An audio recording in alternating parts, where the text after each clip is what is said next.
మరియ తల్లికి నిర్మల మాత అంటాం, అమలోద్భవి మాత అంటాం, నిష్కళంక మాత అంటాం. ఇంగ్లీష్లో ఇమ్మాక్యులేట్ కన్సెప్షన్ అని అంటారు. ప్రియమైన సహోదరి సహోదరులారా, ఇది ఒక వేద సత్యము.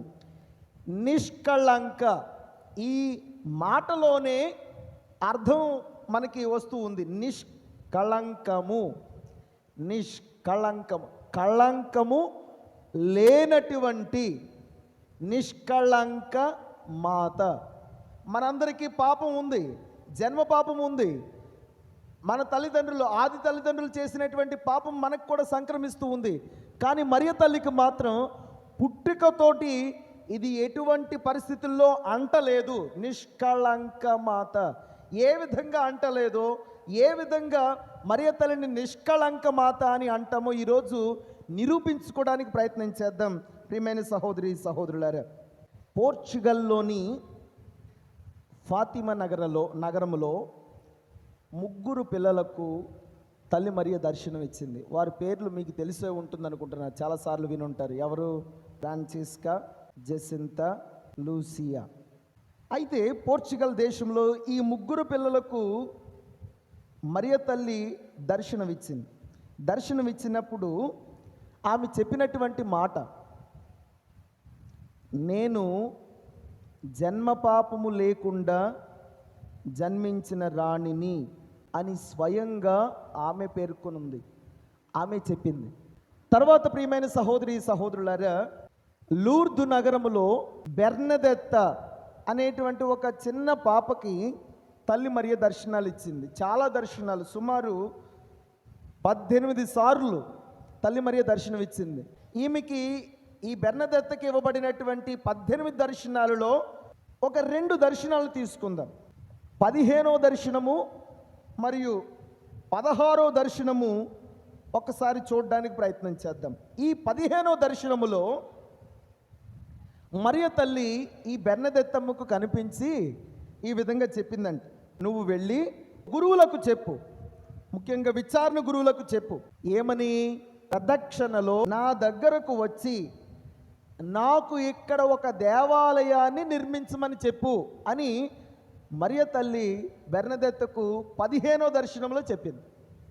ఎవరికి చెప్పమంది? గురువులకు, విచారణ గురువుకు చెప్పమంది. లూర్దు నగరంలో విచారణకర్తలకు ఈ మాట తెలిపిందనమాట.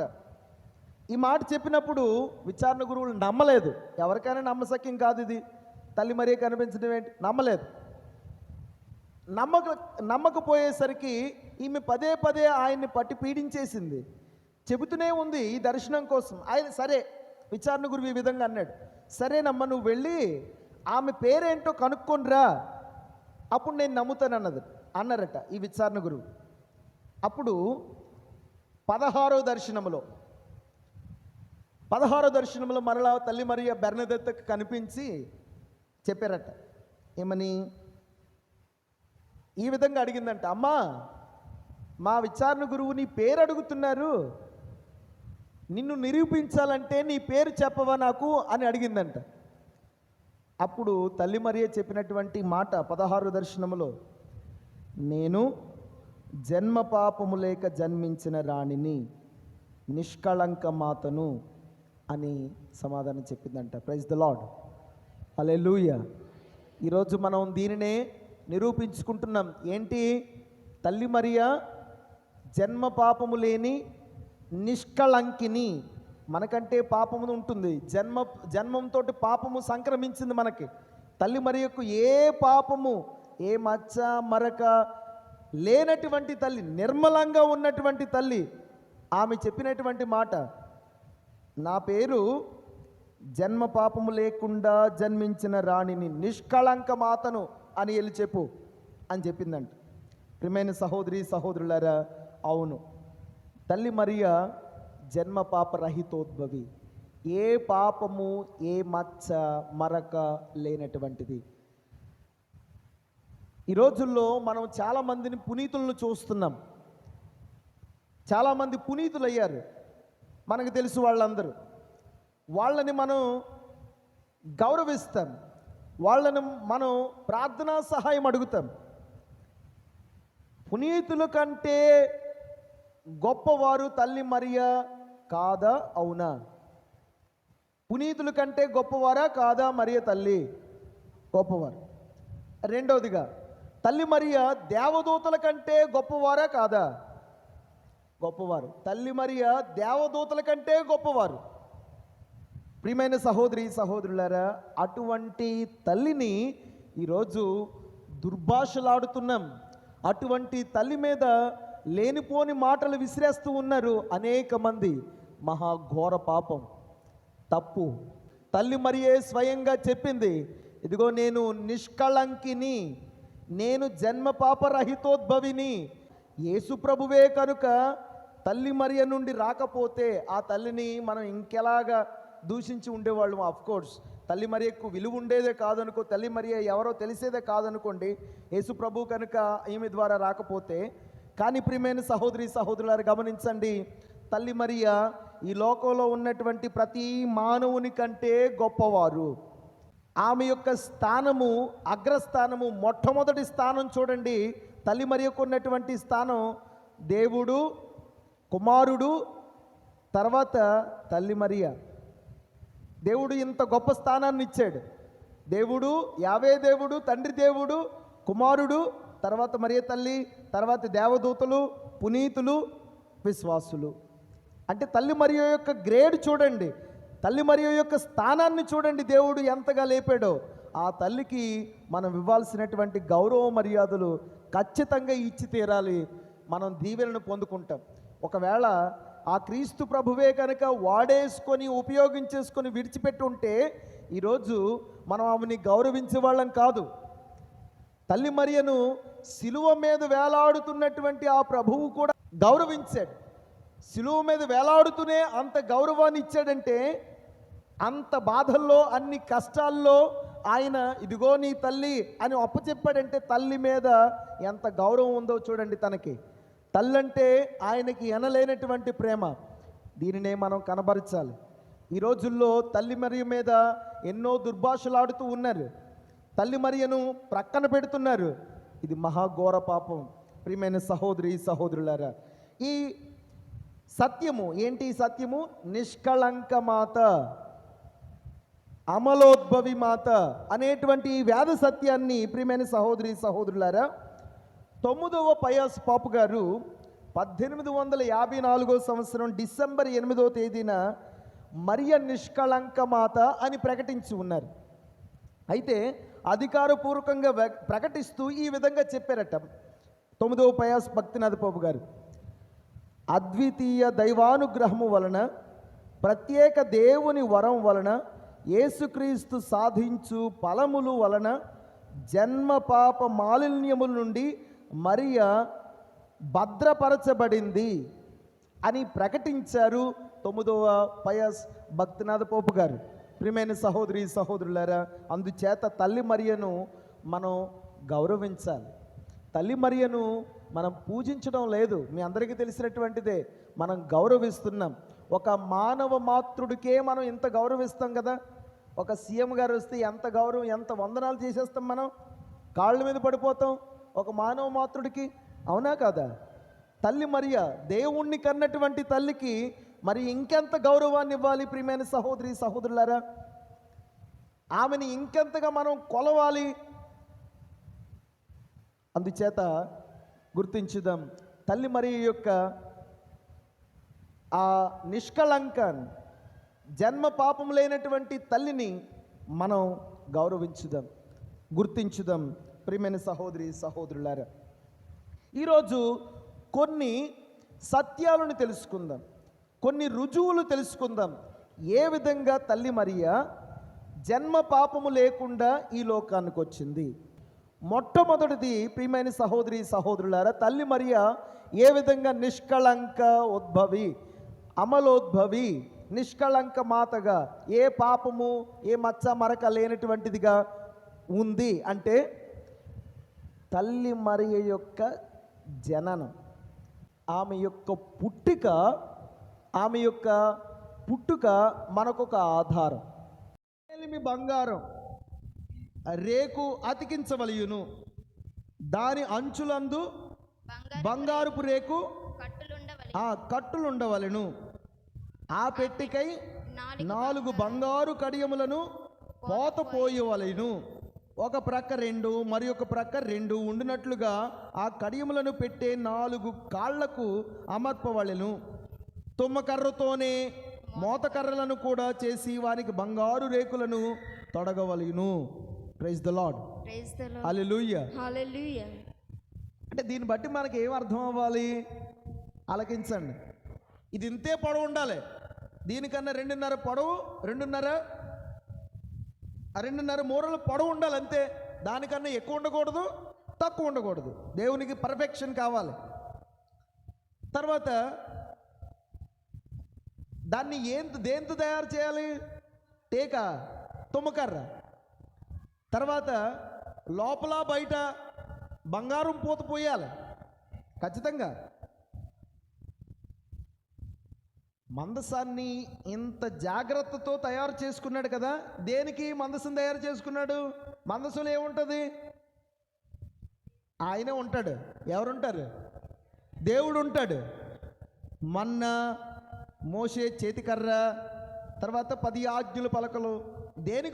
దేవునికి సూచన, దేవుని యొక్క ప్రత్యక్షతకు సూచన అది. ప్రియమైన సహోదరి సహోదరులారా, మరియా దేవుని మందసం కదా, అవునా కదా? మనం ఆ దేవమాత ప్రార్థనలో చెప్తాం, వాగ్దత్త మందసమా ఏంటి? మరియ తల్లి కదా. మరి మరియ తల్లిని ఇంకెంత జాగ్రత్తతో చేసుకొని ఉంటాడు ఆలోచించారా? అవునా కదా? మందసం తయారు చేయమన్నప్పుడు ఇది ఎంత పొడవు ఉండాలి, ఇది ఎంత వెడల్పు ఉండాలి, తుమ్మకరతో చేయాలి, బంగారు పొదుపు ప్రభువు ఖచ్చితంగా చెప్పాడు. మరి తన కుమారుణ్ణి భూలోకానికి పంపించేటప్పుడు తల్లి మరియ గర్భాన్ని ఇంకెంత జాగ్రత్తతో చేసుకొని ఉంటాడు ఆలోచించారా? పాపముతో ఉంటే నచ్చుతుందా? ఆ గర్భము కల్మషం ఉండాలా? ఆ గర్భము పాపముతో నిండిపోతే దేవుడు పంపిస్తాడా? ఒప్పుకుంటాడా? వాగ్దత్త మందసము, ఆ దేవుని యొక్క మందసము పాపము కానీ, కల్మషం కానీ, ఎటువంటి తప్పు కానీ, మచ్చ కానీ లేనటువంటిది కాబట్టి మరియ తల్లి ఈరోజు నిష్కళంక మాత. గట్టిగా చప్పలు కొట్టింది దీనికి కూడా. Praise the Lord. హల్లెలూయా. మీకు ఇది అర్థమైతే ఇదొక్కటి చాలు. పూర్వం దేవుడు మందసాన్ని తయారు చేసుకోమన్నప్పుడు ఎంత జాగ్రత్త చూపించాడో, మరి మరియ తల్లి గర్భము కూడా మందసమే కదా, యేసుప్రభు ఉండేటువంటి స్థలమే కదా. ఆమెని ఇంకెంత జాగ్రత్తతో చూసుకొని ఉంటాడు. మరియ తల్లి ఏ పాపము లేనటువంటిది, ఏ కల్మషం లేనటువంటిది. Praise the Lord. Hallelujah. Hallelujah. ప్రియమైన సహోదరి సహోదరులారా, తర్వాత ప్రభువు కూడా చాలాసార్లు కోరుకుంటాడు కదా, నేను పవిత్రుడును మీరు కూడా పవిత్రులుగా ఉండండి. లేవీకాండము 19:1 నుండి ఉన్నటువంటి వచనాల్లో మనం చూస్తాం. తర్వాత దేవుడు వచ్చేటువంటి ద్వారము పవిత్రంగా ఉండాలని కోరుకోడా? అంతెందుకండి, ఈ మధ్యకాలంలో సీఎంలు, ఆపోజిషన్ లీడర్లు బస్సు యాత్రలని, ఈ యాత్రలని చేస్తున్నారా లేదా? వాళ్ళు వచ్చే ముందే, రాకముందే, 2 రోజుల క్రితమే, 2 రోజుల ముందే శుభ్రంగా తుడిచేస్తారు. ఏంటి? రోడ్లు ఎంత శుభ్రంగా ఉంచుతారు తెలుసు కదా. వచ్చే ముందే, వాళ్ళు వచ్చే ముందే. మరి దేవుడు వచ్చేటువంటి గర్భాన్ని కూడా ఇంత శుభ్రంగా ఉంచుకోడా? అవునా కదా? దేవుడు వచ్చేటువంటి ద్వారాన్ని ఇంత పవిత్రంగా ఉంచుకోడా? యెషయా గ్రంథము 57వ అధ్యాయము 15వ వచనం ఒకసారి చదవండి. మహోన్నతుడు శాశ్వతుడు పవిత్రుడైన ప్రభువు ఇట్లు నుడువుచున్నాడు, నేను ఉన్నతమైన పవిత్ర స్థలమున వసించువాడు. దేవుడు ఎక్కడ పడితే అక్కడ ఉండడు. ఏమన్నాడు? ఎక్కడ ఉంటాడు దేవుడు? పవిత్రమైనటువంటి స్థలంలో ఉంటాడు. అందుకని ఇంగ్లీష్లో ఒక మాట ఉంటుంది కదా, cleanliness is next to godliness అంటారు. అంటే పవిత్రత ఎక్కడ ఉంటుందో దేవుడు అక్కడ ఉంటాడనమాట. క్లెన్లీనెస్ ఈజ్ నెక్స్ట్ గాడ్లీనెస్ అంటే పవిత్రత ఎక్కడ ఉంటుందో, శుభ్రత ఎక్కడ ఉంటుందో దేవుడు అక్కడ ఉంటాడు. ఇదే మాటలు, నేను ఉండేటువంటి స్థలము పవిత్రంగా ఉండాలి. మరియ తల్లి యొక్క గర్భము, మరియ తల్లే కనుక పాపంతో ఉంటే ఆమెలో దేవుడు ఉండేవాడా? ఆలోచించండి. ఉండేవాడా? యేసు ప్రభువు ఆయన ఆ అమ్మ ద్వారా ఈ లోకానికి వచ్చేవాడా? ఏ తప్పు, ఏ మచ్చ మరక లేనటువంటిది. ప్రియమైన సహోదరి సహోదరులారా, తర్వాత అయినను వినయాత్ములను పశ్చాత్తాప మనస్కులైన వారితోనూ వసింతును, వారికి నూతన బలమును దయచేయుదును. దేవుడు వసించేటువంటి స్థలము పవిత్రంగా ఉండాలి. ఆయన ద్వారము పరిశుద్ధంగా ఉండాలి. ద్వారం పరిశుద్ధంగా ఉంటేనే ప్రభువు వస్తాడు. ఆ మరియ తల్లి ద్వారము పరిశుద్ధంగా ఉంది కాబట్టి, మరియ తల్లిలో పాపము లేదు కాబట్టి ప్రభువు ఆమె ద్వారాన్ని ఎన్నుకున్నాడు, ఆమెను ఎన్నుకున్నాడు ఈ లోకానికి రావడానికి. ఇది మనం అందరం కూడా గుర్తించాలి. ప్రియమైన సహోదరి సహోదరులారా, యేసువా వందనం, యేసువా స్తోత్రం, యేసువా స్తోత్రం. హల్లెలూయా, హల్లెలూయా. ప్రియమైన సహోదరి సహోదరులారా, ఇక మనం నేర్చుకునేటువంటి పాఠాలు ఈ నిష్కళంక మాత ద్వారా, ఏ మచ్చ మరక లేనటువంటి తల్లి ద్వారా ఈరోజు మనం నేర్చుకోవాల్సినటువంటి పాఠాలు, రెండు ముఖ్యమైనటువంటి పాఠాలు ఉన్నాయి. ఒకటి, మన పవిత్రతను మనం కాపాడుకుందాం. మనం పవిత్రులమై ప్రారంభంలో జ్ఞానస్నానం సమయంలో మనం అందరం కూడా పవిత్రులమే. జ్ఞానస్నానం తీసుకున్నాక పవిత్రులమే. మన జన్మ పాపం పోతుంది. అందుకని చిన్నపిల్లల సమయంలోనే మనకి జ్ఞానస్నానం ఇస్తున్నారు. ఆ పవిత్రతను మనం కాపాడుకుందాం. మరియ తల్లి దేవునికి తల్లి అయిందని తెలిసినప్పటి నుండి కూడా, తెలిసినప్పటి నుండి కాదు, ఆమె పుట్టినప్పటి నుండి కూడాను ఏ పాపము ఎరగనటువంటిది పవిత్రతను కాపాడుకున్నది తల్లి మరియ. ఈరోజు ఆ పవిత్రతను మనము కూడా కాపాడుకోవడానికి ప్రయత్నం చేద్దాం. పాపంలో పడిపోకుండా పవిత్రతను కాపాడుకుందాం. రెండవది మనం నేర్చుకోవాల్సినటువంటిది, ప్రియమైన సహోదరి సహోదరులారా, దేవునికి మనం ఈరోజు ఒక మందసం కావాలి. దేవునికి మనం ఒక మందసం అవ్వాలి. మనం చూసాం దేవుడు ఎక్కడుంటాడు, ఎక్కడ నివసిస్తాడు, పవిత్రమైనటువంటి స్థలాల్లో ఆయన వసిస్తాడు. రెండవది, ఆ పవిత్రమైనటువంటి స్థలం ఎలాగ తయారు చేయబడాలి? ఖచ్చితంగా తయారు చేయబడాలి. ఇంత పొడవు ఉండాలి, ఇంత వెడల్పు ఉండాలి, అది ఈ విధంగానే తయారు చేయాలి. ప్రభు కోరుకున్నాడు కదా మందసం తయారు చేసుకున్నప్పుడు. మనల్ని కూడా ఈరోజు అడుగుతున్నాడు కదా, మీరు నాకు ఒక మందసంగా తయారవ్వండి అంటే, మనం కూడా ప్రియమైన సహోదరి సహోదరులారా ఇంతే ఖచ్చితంగా, పర్ఫెక్ట్గా, పరిశుద్ధంగా ఉండడానికి ప్రయత్నం చేద్దాం. ఎందుకంటే ఆ దివ్య సప్రసాద నాథుణ్ణి మనం స్వీకరిస్తూ ఉన్నాం. ఆ ప్రభువుని మనం స్వీకరిస్తూనే మన హృదయము ఒక మందసంలా తయారవుతుంది ప్రభువునకు. మందసంలో ఏముంటుంది? ఈరోజు అప్పం ఉంటుందా లేదా? అప్పము దేవుని యొక్క ప్రత్యక్షతకు గుర్తు కదా. అంటే తండ్రే, యేసు ప్రభువే స్వయంగా ఉంటున్నాడు కదా. ఈరోజు అదే మందసము మన హృదయము.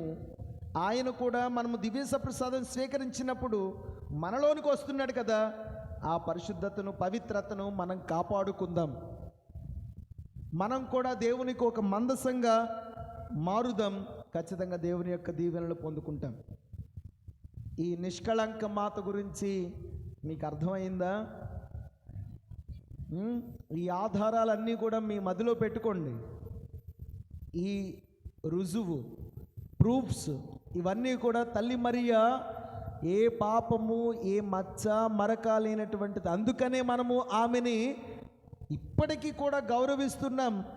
అందుకనే ఆమె యొక్క ప్రార్థనా సహాయాన్ని అడుగుతూ ఉన్నాం. యాకోబు రాసినటువంటి లేఖలో ఉంటుంది, నీతిమంతుల యొక్క ప్రార్థన దేవుడు ఆలకించును. ప్రైజ్ ది లార్డ్, హల్లెలూయా. మనకన్నా పవిత్రురాలు తల్లి మరియ, ఏ పాపము లేనటువంటిది తల్లి మరియ. అందుకనే చాలామంది ప్రశ్నిస్తారు, మీరెందుకు ఆమెను ప్రార్థన చేస్తున్నారు? నిష్కళంకిని, ఏ పాపము లేనటువంటిది, న్యాయవంతురాలు ఆ తల్లి. అందుకని ప్రార్థన చేస్తున్నాం కదా. దేవుడు చెప్పినట్టు యాకోబు రాసినటువంటి లేఖలో ఆయన చెప్పినటువంటి మాటలు, న్యాయవంతుల యొక్క ప్రార్థన దేవుడు ఆలకించును. ఖచ్చితంగా ప్రియమైన సహోదరి సహోదరులారా, తల్లి మరియ ద్వారా వేడుకుంటే మన ప్రార్థనలు ఆలకించబడతాయి. తల్లి మరియ ద్వారా మనము ఆశీర్వదించబడతాం. అందుకని ఆమెకు ప్రార్థన చేస్తున్నాం. ఆమె ఏ పాపము కళంకం లేనటువంటిది కాబట్టి ఖచ్చితంగా దేవుడు ఆమె ప్రార్థన ఆలకిస్తాడు.